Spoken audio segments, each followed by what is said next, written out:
Hey Seahawks Nation! There's something big brewing behind the scenes, and if it all goes down, this season could take a wild turn. The run game is in a full-blown battle right now, with two backs going at it like every snap is do or die, and no one has the RB1 job locked in. And right in the middle of all that, a secret weapon is starting to emerge, a rookie quarterback, lightning fast, built like a tank, and he just might become the most dangerous surprise in our offense. And to turn this preseason into pure chaos, there's serious buzz about a monster pass rusher possibly landing in Seattle any minute now. Stick with me till the end, because these updates could completely shake up our offense, our defense, and even the game plan under Kubiak and McDonald. But first, show some love, drop that like, subscribe to the channel, and hit the bell, because this season is heating up fast, and here, you'll always be ahead of the news. Let's go 12s! Now, let's kick things off with the ground game, because let's be honest, the Seahawks haven't exactly been killing it in that department the past few years. 2024 was straight up frustrating. We finished the season averaging under 100 rushing yards per game, and way too often, we just gave up on the run altogether when it mattered most. That's despite having two seriously talented backs, Kenneth Walker III and Zach Charbonnet. Their stat lines were almost identical, which makes this battle even juicier. Walker rushed for 573 yards and 7 touchdowns in 11 games. Charbonnet posted 569 yards and 8 touchdowns, but he did it across 17 games, with way more efficiency per carry. And that's where new offensive coordinator Clint Kubiak steps in.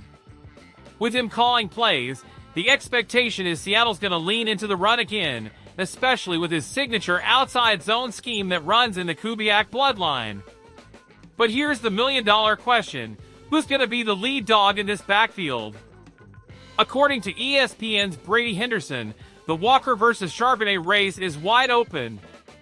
Nobody inside the Seahawks has publicly said the RB1 spot is up for grabs, but Walker's injury history combined with Charbonnet's steady production when filling in makes you wonder. It makes sense! Walker's got crazy burst and top-tier speed, but he's missed 10 games over 3 seasons and just sat out OTAs with an ankle sprain. Charbonnet might not be as flashy, but he's disciplined, protects the rock, and fits this new scheme like a glove.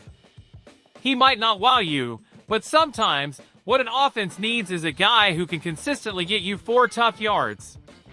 If this split carries over into the regular season, or if Charbonnet starts getting more touches, that changes the entire offensive strategy. Especially in how we manage the clock, which was a real weakness last year. Speaking of change, let's shift gears and talk about the position that's been at the center of every Seahawks debate this offseason: quarterback. Sam Darnold rolled in as QB1, signing a 3-year, $100.5 million deal. That's a big investment, and it says the front office believes in him. Behind him is Drew Lock, back as the backup. And then there's rookie Jalen Milroe, and that's the guy I want to focus on. Because let me tell you, Milroe might just be the secret weapon in this whole offense. He's a tank, he's athletic, he runs a 4.4 in the 40-yard dash, and he's not just a runner. The dude's got a cannon and can drop deep bombs that catch defenses sleeping. Sure, he's raw, but you can already picture specific packages with him in the mix: RPOs, red zone plays, situations where his dual threat ability makes defenses lose their minds. And the best part? Kubiak's coached mobile quarterbacks before. He knows exactly how to scheme up that kind of talent. Plus, Milroe's presence alone puts pressure on Darnold, in a good way. He knows he can't afford to slack. He's got an experienced backup behind him, and now this athletic rookie breathing down his neck. That kind of competition only makes everyone better. And don't be shocked if, at some point this season, Milroe gets on the field in key moments and makes some serious noise. Now buckle up, because this could be a game changer.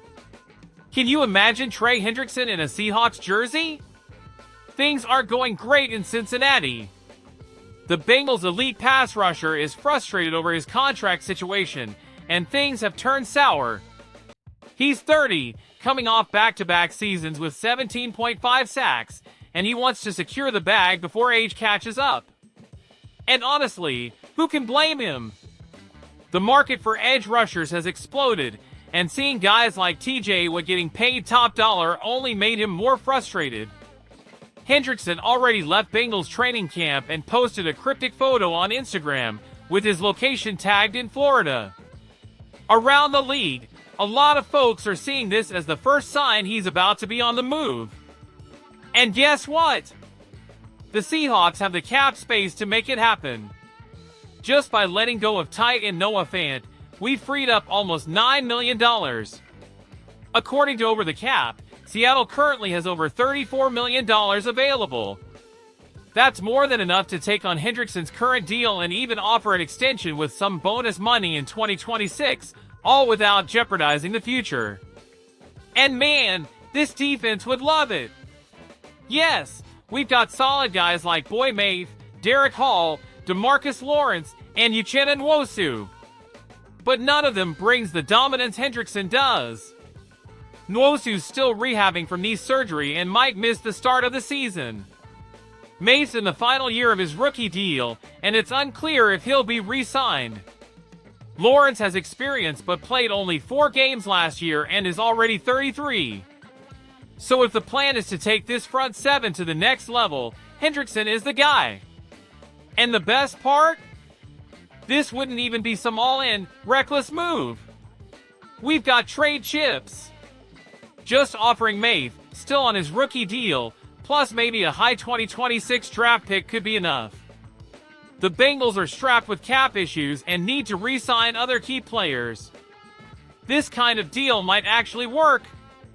Imagine a D-line rotation with Hendrickson, Hall, and a healthy Nwosu later in the year. That would instantly turn Seattle's defense into a top-tier unit. A dominant pass rush changes everything. Forces turnovers, pressures QBs non-stop, and takes the heat off your secondary. And in Mike Macdonald's system, pressure is everything. If you're gonna go big on a player who elevates the entire group, Hendrickson is that guy. Bottom line? The 2025 training camp is shaping up to be one of the most intense in recent Seahawks history. We've got a legit RB battle with 2 young studs trying to claim the spotlight in a brand new scheme.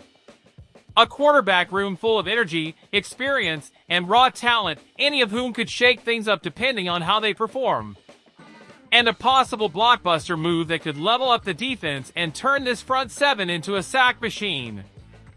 All of it shows the Seahawks aren't rebuilding, they're reloading, and they're coming to compete right now. Now it's your turn, 12s.